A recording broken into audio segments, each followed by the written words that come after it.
Et bonjour à tous, on se retrouve aujourd'hui pour une nouvelle vidéo de cours d'arithmétique. On va aujourd'hui regarder des puissances modulo quelque chose. Et ce qu'on avait déjà fait avant, c'était regarder en fait une puissance où l'exposant n'est pas une inconnue, où l'exposant c'est un nombre fixé, par exemple 2. Voilà. Mais maintenant, en fait, il va s'avérer que c'est aussi relativement intéressant de regarder ce qui se passe quand cette fois-ci c'est la base qui est fixée et qu'on fait varier le nombre qui est en haut. Par exemple, on peut regarder la suite des 2 puissance k, donc qui fait donc 1, 2, 4, 8, 16, etc. Qu'est-ce qui se passe modulo 7, par exemple? Qu'est-ce qu'on peut dire de la suite des 2 puissance k modulo 7?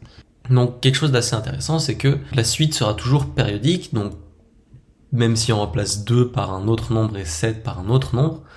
Donc pourquoi? Parce qu'en fait, dans la suite des 2 puissance k, elle va prendre plein de valeurs différentes. En fait, elle peut pas prendre plus que ici 7 valeurs.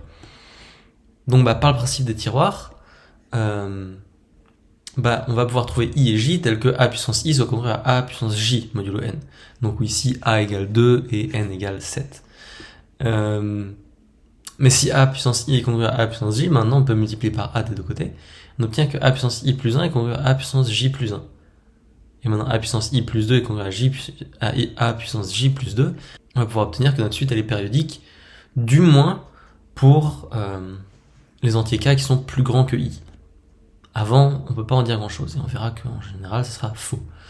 Ici, par contre, on avait les suites des 2 puissance k modulo 7, et si vous pensez à inverser a puissance i, on obtient que 1 est congru à a puissance j-1 modulo n. Et en fait, une fois qu'on a quelque chose de la forme a puissance k congru à 1 modulo n, et en fait on sait que notre suite va être k périodique. Pourquoi? Parce que a puissance k plus 1, ça va être a puissance k fois a, donc a puissance k c'est égal à 1, donc a puissance k plus 1 c'est juste égal à a, et maintenant a puissance k plus 2 ça va être égal à a carré, etc.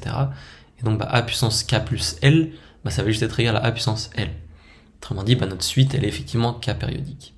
Donc si on regarde les puissances de 2 modulo 12, on voit que c'est vraiment pas le cas, que c'est tout le temps périodique. Par contre ça va être périodique à partir d'un certain temps.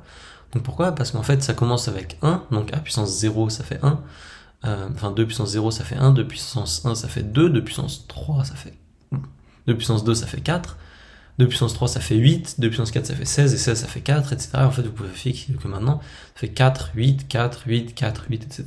Autrement dit, c'est effectivement périodique, ça a pour période 2, c'est-à-dire que il y a juste 2 termes qui se répètent tout le temps. Mais c'était vraiment pas périodique dès le début, on avait ces problèmes avec 1 et 2. Et vous remarquerez que c'est donc parce que 2 et 12 ne sont pas premiers entre eux qu'on a un problème. On a vu que donc si A est inversible modulo n, ça marche, c'est périodique dès le début. Et en fait, c'est vrai dans l'autre sens aussi, c'est-à-dire que si on peut trouver un cas tel que a puissance k égale à 1 modulo n, avec k strictement positif, parce que k égale 0, c'est juste pas intéressant,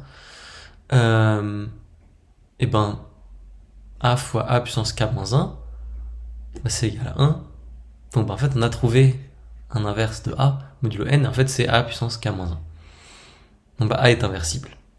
Donc en particulier, on a vraiment une équivalence. Et en fait, on a même un peu plus que ça, c'est-à-dire que on va pouvoir trouver une valeur de k qui marche, en fait une valeur de k qui marche pour n'importe quel a. Et ça, je trouve ça quand même assez fort. Donc un cas qui est assez simple à traiter, qui est le cas le plus simple à traiter, c'est donc le cas où n c'est un nombre premier. Et à ce moment-là, n'importe quel nombre est inversible à part 0. Donc c'est relativement simple. Et en fait, on a toujours a puissance p-1 qui est congru à 1 modulo p. Ça peut sortir vraiment de nulle part, mais on va voir que en fait, c'est relativement simple de voir d'où ça sort. Donc ça, on appelle ça le petit théorème de Fermat. Donc pourquoi on appelle ça le petit? Parce qu'en gros, il y en a un grand qui est le fait que a puissance n plus b puissance n est égal à c puissance n, où en gros, si n est plus grand que 3, on n'a pas de solution où a, b et c sont tous les trois non nuls. Ce qui est un ce qui a l'air de ressembler un peu, il y a des puissances, mais c'est vraiment la seule ressemblance. Ce théorème-là est incroyablement plus dur à montrer que celui-là, et on va montrer celui-là, on va vraiment pas montrer celui-là. Donc déjà un truc qu'on remarque, si a puissance 1 et a puissance p-1 est congru à 1 modulo p, on peut multiplier par a, et on obtient que a puissance p est congru à a modulo p. Et donc ça, c'était vrai quand a est non nul, en fait, si a est nul, on a a puissance p qui est congru à 0 et a qui est congru à 0. Donc autrement dit, c'est vrai quand a est non nul, et c'est vrai quand a est nul. Autrement dit, c'est tout le temps vrai. Et en fait, c'est cette formule-là qu'on va montrer donc par récurrence sur a. Et une fois qu'on a ça, et vu que si a est inversible, on peut juste diviser par a et obtenir a puissance p-1 congru à 1 modulo p. Et donc on le fait par récurrence sur a. Et pour ça, on va avoir besoin de la formule du binôme de Newton. Donc pour a égale 0, c'est bon. En gros, on va essayer de le montrer pour a plus 1. Et donc comment on fait a plus 1 puissance p, on peut effectivement l'écrire de cette forme-là, où le p et le 0 sont échangés, pareil pour le p et le 1. Et en fait, dans cette somme-là, on a plein de coefficients. Donc si on pense à la formule des coefficients binomiaux avec des factoriels, on voit qu'il y a un facteur p au numérateur, il n'y en a aucun au dénominateur, sauf si ici notre k, si ce truc-là c'est k, c'est égal à 0 ou p, sinon ce sera toujours divisible par p. Autrement dit, dans cette somme-là, quand on la regarde modulo p, il n'y a pas grand-chose qui reste en fait. Il y a p parmi 0 a puissance 0 et p parmi p a puissance p. Autrement dit, a plus 1 puissance p, modulo p c'est qu'on veut à a puissance p plus 1. Et maintenant, on peut utiliser notre hypothèse de récurrence. Notre hypothèse de récurrence, ça nous dit que a puissance p, c'est qu'on veut à a. Et donc maintenant, a plus 1 puissance p est bien qu'on veut à a plus 1 modulo p. Et donc, on a bien fini notre récurrence. Et on a bien que pour tout a puissance p qu'on veut à a modulo p. Et encore une fois, ça implique directement le petit théorème de Fermat.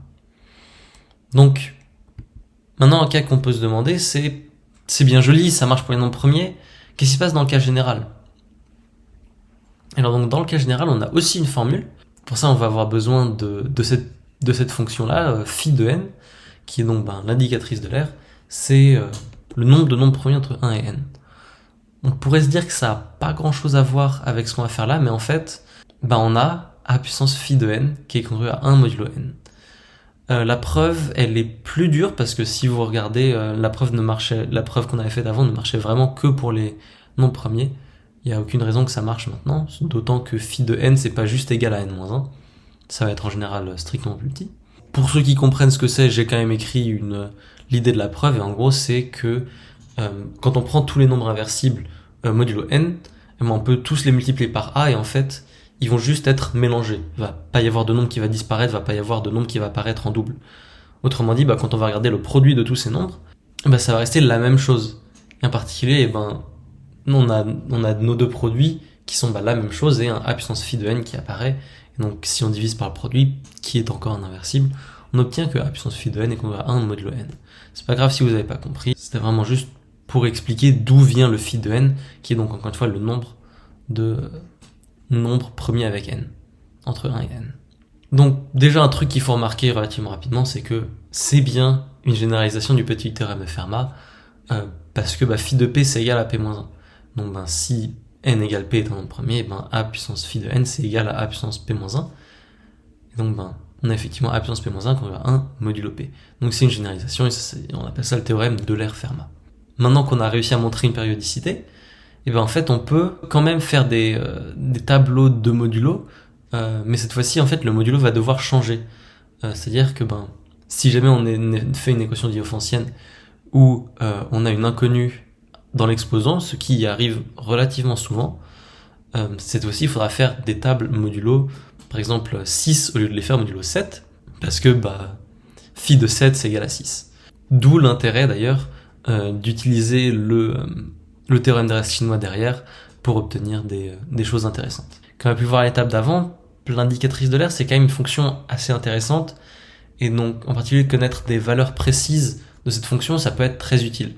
Et en fait, pour ça on va avoir besoin de la formule qu'on avait montrée dans la vidéo précédente sur le théorème des restes chinois, qui nous dit que si on a m et n des nombres premiers entre eux, et ben en fait phi de mn c'est égal à phi de m phi de n, ce qui se montrait encore une fois avec le théorème de reste chinois. Un truc qu'on peut aussi remarquer relativement facilement, c'est que phi de p puissance k, c'est égal à p puissance k-1 fois p-1 si p est un nombre premier. Donc pourquoi ? Parce qu'en fait, les nombres qui sont premiers avec p puissance k, c'est les nombres qui sont pas divisibles par p. Et donc des nombres qui sont divisibles par p, entre 1 et p puissance k, il y en a combien ? Il y en a p puissance k-1. Donc en tout, des nombres qui sont pas divisibles par p, il y en a p puissance k moins p puissance k-1, ce qu'on peut aussi écrire sous la forme p puissance k-1 fois p-1. Et maintenant, si on a un nombre n, on peut décomposer n en facteurs premiers, sous la forme n égale produit des pi puissance alpha i par exemple. Et maintenant, si i est différent de j, pi est différent de pj, en particulier pi puissance alpha i et pj puissance alpha j, ils sont premiers entre eux. Et donc on peut utiliser notre formule ici, et donc on a vraiment une formule explicite pour phi de n, qui est que si n c'est comme ça, donc produit des pi puissance alpha i, en fait phi de n, ça va être p1 puissance alpha 1 moins 1 fois p1 moins 1. Donc encore une fois, c'est vraiment exactement cette formule-là appliquée à p1 puissance alpha 1 à la place de p puissance k. Et maintenant, on fait ça pour chacun de nos facteurs-là, jusqu'à pk puissance alpha k moins 1 fois pk moins 1. Il y a une réécriture de cette formule qui peut être intéressante par moment, et c'est donc de regarder phi de n sur n, et parce qu'en fait, dans ce cas-là, on a p1 puissance alpha 1 moins 1 sur p1 puissance alpha 1, et donc en fait, les alpha i ils disparaissent, et on n'a plus que les pk qui apparaissent. Donc, phi de n sur n, c'est donc le produit des 1 moins 1 sur pi, parce que c'est pi moins 1 sur pi, qu'on a réécrit sous cette forme-là. Donc voilà, cette formule-là est quand même assez intéressante, puisque elle fait pas apparaître les alpha i. Ce qui est assez intéressant, le fait qu'on puisse écrire ça sans faire apparaître des alpha i. Enfin, une petite excursion dans le monde des suites des puissances modulo un truc quelconque, et en particulier dans un cas où a et n ne sont pas nécessairement premiers entre eux, et en fait, comment on fait ? On fait par le théorème des restes chinois. Parce que si maintenant on écrit n sous la forme des pi puissance alpha i, donc on sait que étudier notre suite modulo n, c'est pareil que l'étudier modulo les pi puissance alpha i pour tout i. Ça, c'est juste le théorème des restes chinois. Et donc, ou alors pi divise a, ou alors pi ne divise pas a, en fait.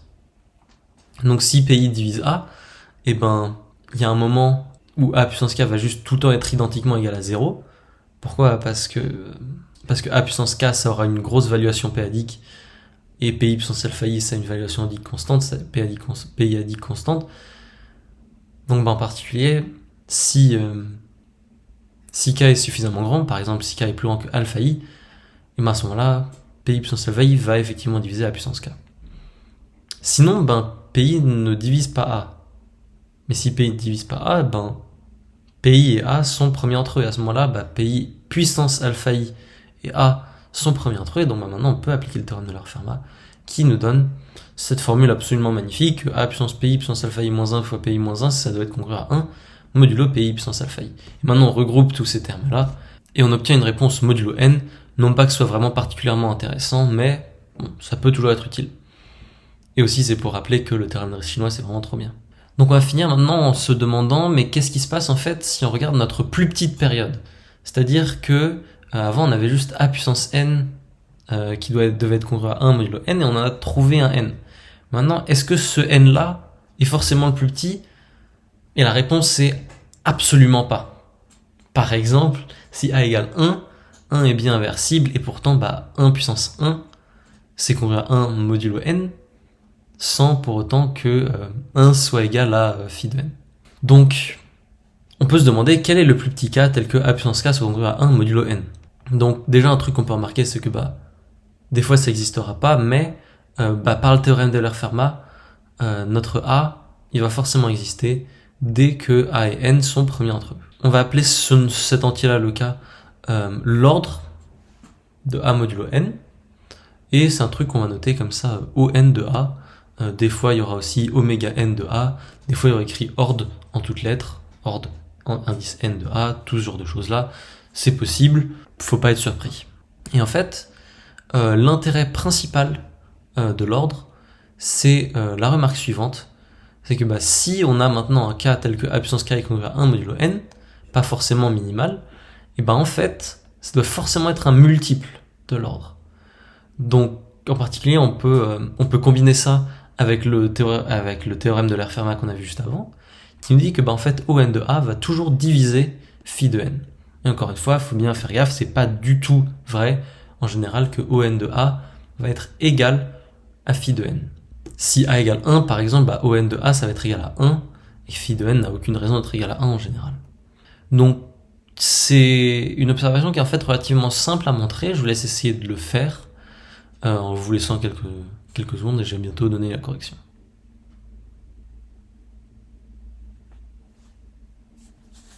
La solution, disons, c'est la suivante. Donc l'idée, c'est que bah, si on prend un cas tel que a puissance k est congru à 1 modulo n, une idée qu'on peut faire, et qui est a priori assez intéressante quand on veut montrer qu'un nombre est divisible par un autre, en fait, on peut regarder la division euclidienne et montrer que le reste est nul. C'est-à-dire que bah, si on écrit k égale q fois on de a plus r, ou donc on a r qui est entre 0 et on de a strictement, et bah en fait, on peut écrire directement, bah, juste par la formule k égale q on de a plus r, bah donc a puissance k, c'est égal à a puissance on de a, le tout puissance q, donc ça c'est juste les règles avec des puissances, fois a puissance r, et maintenant bah, on reconnaît a puissance on de a. Par définition, vu que on de a c'est un nombre tel que a puissance k soit 1 modulo n, bah, a puissance on de a c'est égal à 1 modulo n. Autrement dit, bah, cette quantité-là est juste égale à 1 puissance q fois a puissance r. Et 1 puissance q, bah, c'est juste égal à 1, et donc bah, tout ça c'est juste égal à a puissance r. Maintenant, bah, on avait a puissance k qui est égal à a puissance r, et a puissance k c'est égal à 1. Donc maintenant, a puissance r c'est aussi égal à 1. Donc si r est strictement positif, vu que r est strictement plus petit que on de a, ben on aurait un problème. Par définition de on de a, puisque ben, on aurait trouvé un nombre strictement positif, strictement plus petit que on de a, tel que a puissance r soit congru à 1. Donc bah, par définition de on de a, c'est pas possible. Autrement dit, bah, r égale 0 et k égale q fois on de a. Autrement dit, on de a divise q, k. Et on va finir par un petit exercice qui est pas particulièrement difficile, mais qui est quand même assez intéressant. Donc voilà, on se donne x en entier, et p et q des nombres premiers, et on suppose qu'on a l'équation suivante, donc x puissance q doit être égal à 2 puissance p moins 1. Donc si en plus on suppose que x n'est pas congru à 1 modulo p, en fait ce qu'on veut faire c'est montrer que p doit être congru à 1 modulo q. Je vous laisse un peu de temps et je vais bientôt donner une correction.